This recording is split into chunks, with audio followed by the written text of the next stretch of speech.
Hello guys, welcome to my channel Saraswati study group. मेरा नाम है सिद्धार्थ और आज हम पढ़ेंगे पेरीहीलियन एंड एपीहीलियन और उसके साथ सोलर कांस्टेंट के बारे में।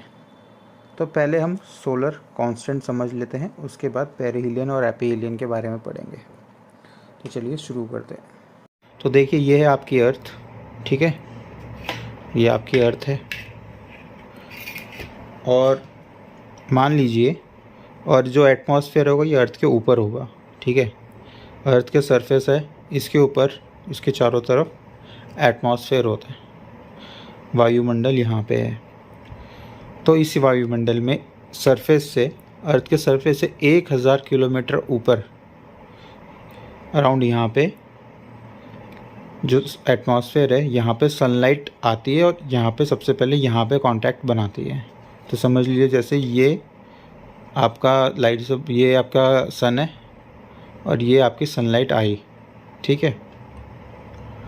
तो हम जो भी ये लाइट है ये पर सेंटीमीटर स्क्वायर, मतलब कि जैसे ये 1 सेंटीमीटर है, इस सेंटीमीटर स्क्वायर के अंदर पर मिनट कितनी कैलोरी एनर्जी आ रही है, ये कहलाता है सोलर कांस्टेंट, ठीक है।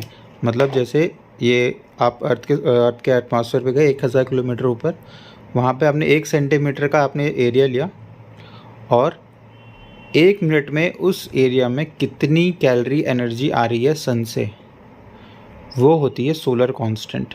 अब इसको नापेंगे किससे? इसको नापते हैं हम सोलैरीमीटर से। सोलैरीमीटर से आप क्या कर सकते हैं कि आप 1 सेंटीमीटर स्क्वायर में कितनी एनर्जी आ रही है ये आप नाप सकते हैं, और यही चीज़ कहलाती है, यही जो एनर्जी आई है यही कहलाती है सोलर कांस्टेंट, ठीक है।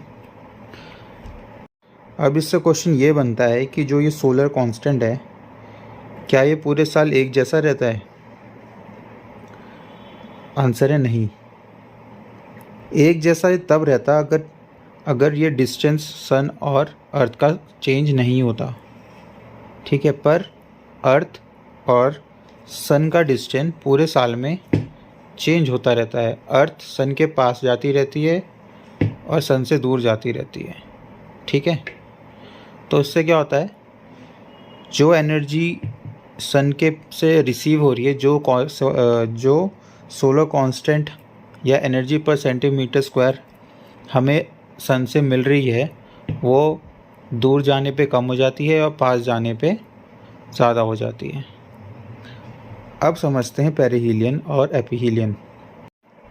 अब अर्थ जब सन के पास होती है तो ज़्यादा एनर्जी रिसीव करने पे वो गर्म होनी चाहिए, पर इंडिया में तो ठंड हो रही है और यही चीज़ उल्टी इस साइड हो रही है। अर्थ जब सन से दूर है तो ठंड होनी चाहिए, पर 4 जुलाई को तो यहाँ इंडिया में गर्मी हो रही है। अब ऐसा क्यों हो रहा है, तो इसको समझते हैं मॉडल से। तो ऐसा क्यों हो रहा है? ये हो रहा है अर्थ के टिल्ट की वजह से। जब हम अर्थ को देखते हैं, जैसे मैप है, वर्ल्ड का मैप, हमें जो सिखाया गया है, हमें ऐसे दिखाया गया है वर्ल्ड का मैप, ठीक है, बिल्कुल सीधा, यहाँ से लेके ईस्ट से वेस्ट, नॉर्थ से साउथ, ये आपकी डायरेक्शंस भी आ गई। पर एक्चुअल में होता क्या है, ये होता है थोड़ा सा टेढ़ा, ये होता है थोड़ा सा टिल्टेड, ऐसे। पर हम पढ़ते तो ऐसे हैं, पर ये एक्चुअल में ये होता है ऐसा। तो गाइस, अब हम समझेंगे थोड़ा सा प्रीहीलियन और एपीहीलियन के बारे में। तो उससे पहले हम थोड़ा सा ग्लोब के बारे में जान लेते हैं, यानी कि अर्थ।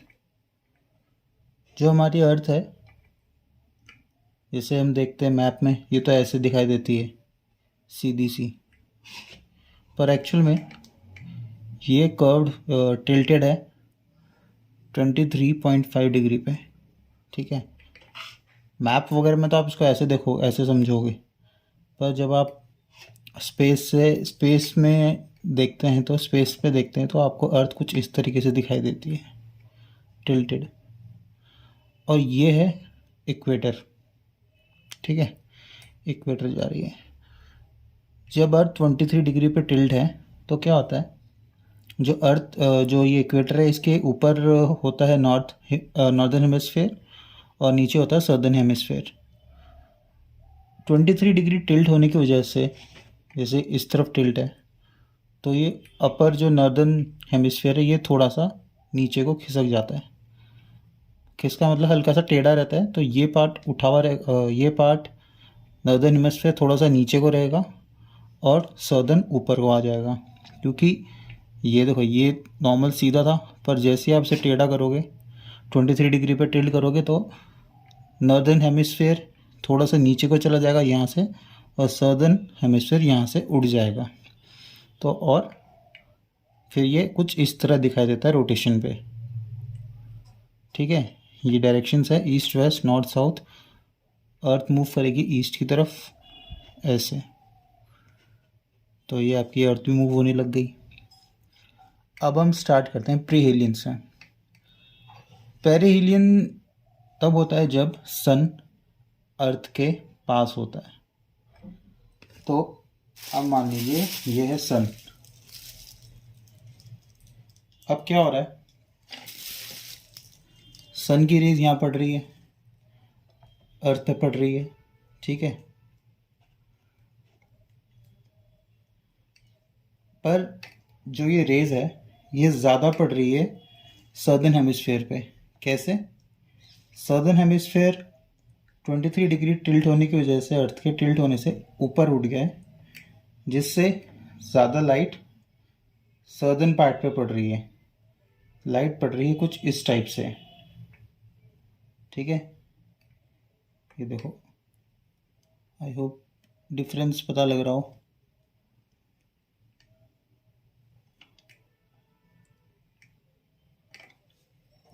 एक सेकंड,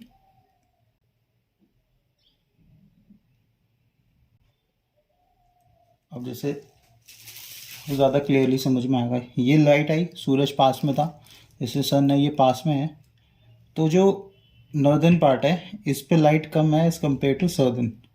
क्योंकि टिल्ट है तो सदर्न पार्ट ऊपर उठा हुआ है, तो क्या हो रहा है, इस तरफ ज़्यादा हीट, इस तरफ ज़्यादा लाइट जा रही है सदर्न की तरफ। ठीक है, ये पार्ट देखो, यहाँ पे ज़्यादा लाइट आ रही है। अगर यहाँ से देखें तो, अगर यहाँ से देखें इस एंगल से, इस एंगल से देखें तो ये इस तरीके से होगा। सदर्न उठा हुआ था, अब ये एंगल उधर को टिल्ट हो गया, तो सदर्न पार्ट पे ज़्यादा लाइट आ रही है। ठीक है, पर अब क्या हुआ, हम इसको दोबारा नॉर्मल पोजीशन पर आते हैं। अब ये तो हो गया क्या, पेरिहिलियन। पेरिहिलियन जिसमें अर्थ के पास सन है तो सबसे ज़्यादा एनर्जी अर्थ रिसीव कर रहा है, तब इसका सोलर कांस्टेंट हो जाता है 2.01 कैलोरी, मतलब 2.01 कैलोरी पर स्क्वायर पर मिनट अर्थ अभी इस टाइम पे एनर्जी रिसीव कर रहा है। अब जबकि अर्थ के पास सन है, पर और ये जो इवेंट है ये होता है आपका 3 जनवरी को, जब सन अर्थ के पास होता है और सनशाइन पूरी पड़ रही होती है। पर तभी भी 3 जनवरी के अराउंड इंडिया में ठंड हो रही होती है। ऐसा क्यों? ऐसा इसलिए, अब देखिए, अर्थ नॉर्दर्न हेमिस्फेयर पे है, पर जो और सन अर्थ के पास तो है, पर जो लाइट है वो अभी फ़िलहाल इनडायरेक्टली जा रही है अर्थ के पास। ये देखो, मेन लाइट तो भी यहाँ पड़ रही है सनलाइट, और जो इंडिया पे जो लाइट जा रही है वो जा रही है इनडायरेक्टली। फोकस यहाँ पे नहीं आ रहा है, अभी फोकस नीचे है, और लाइट अभी जो ऊपर जा रही है इनडायरेक्ट जा रही है। ठीक है, सेम ये हर डायरेक्शन, ये सेम इधर भी हो रहा है। तो क्या होता है, अब जब इनडायरेक्ट जा रही है, ठीक है, पहले इतना देखिए इनडायरेक्ट जा रही, अब क्या हो रहा, सन अर्थ से दूर चला गया, यानी एफिलियन। यही चीज़ घूम के इधर आ गई और सन इधर आ गया, सन इधर है पर दूर है थोड़ा सा। अब क्या हो रहा है, उस साइड से देखने पे जो नर्दर्न, इस साइड से सदर्न पार्ट उठा हुआ है और 23 डिग्री का टिल्ट भी है, और सदर्न हेमिस्फीयर ऊपर उठा हुआ है और नर्दर्न अब नीचे है। तो अब क्या हो रहा है, अब देखो अब सनलाइट कैसे आ रही है।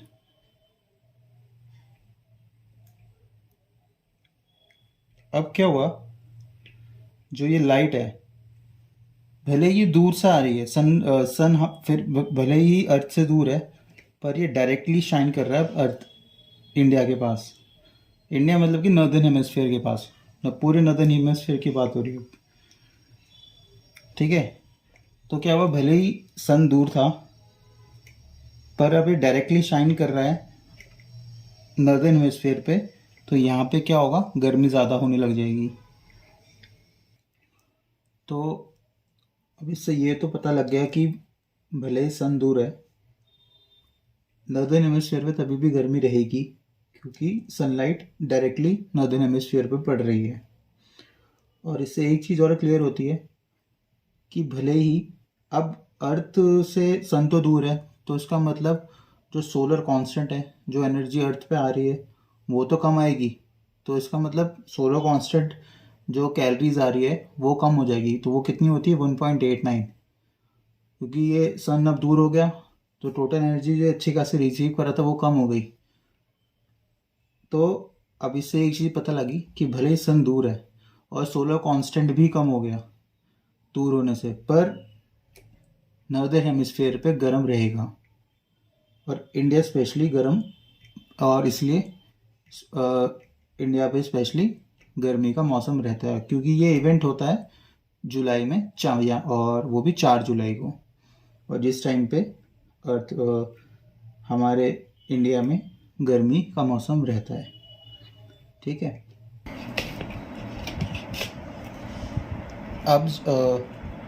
अब जब लाइट सदर्न हेमिस्फीयर पे पड़ रही है तो इसका मतलब सदर्न हेमिस्फीयर पे गर्म हो जाएगा। और सदर्न हेमिस्फीयर पे कौन सी कंट्री है, ऑस्ट्रेलिया। तो इसका मतलब ऑस्ट्रेलिया में अब गर्मी स्टार्ट होने वाली है। तो अब सदर्न हेमिस्फीयर पे ज़्यादा हीट आ रही है, ज़्यादा सनलाइट आ रही है, और हमारी जो सन है वो भी पास में है। तो अब क्या हो रहा है, सदर्न हेमिस्फीयर में पूरे में गर्म हो जाएगा। तो जो भी कंट्री सदर्न हेमिस्फीयर में होंगी वहाँ पे गर्मी स्टार्ट हो जाएगी। अब जैसे ऑस्ट्रेलिया है, ऑस्ट्रेलिया में इसी टाइम पे गर्मी पड़ती है जब सन अर्थ के पास होता है। ठीक है, और जबकि इंडिया वाली साइड पे ठंड होने लग जाती है, क्योंकि ये जनवरी के अराउंड ये होता है, 3 जनवरी को इवेंट होता 3 जनवरी को ये इवेंट होता है। तो इंडिया में सिर्फ इनडायरेक्ट लाइट जा रही है, तो इसका मतलब वहाँ पे इतनी गर्मी नहीं रहेगी, तो वहाँ पे ठंड स्टार्ट हो जाती है, ठंडा रहता है। तो 3 जनवरी के अराउंड होता है, तो इंडिया में उस टाइम पे ठंड रहती है, क्योंकि यहाँ पे सिर्फ इंडिया में सिर्फ इनडायरेक्ट लाइट आ रही है, जबकि ऑस्ट्रेलिया में डायरेक्ट सनलाइट रिसीव हो रही है।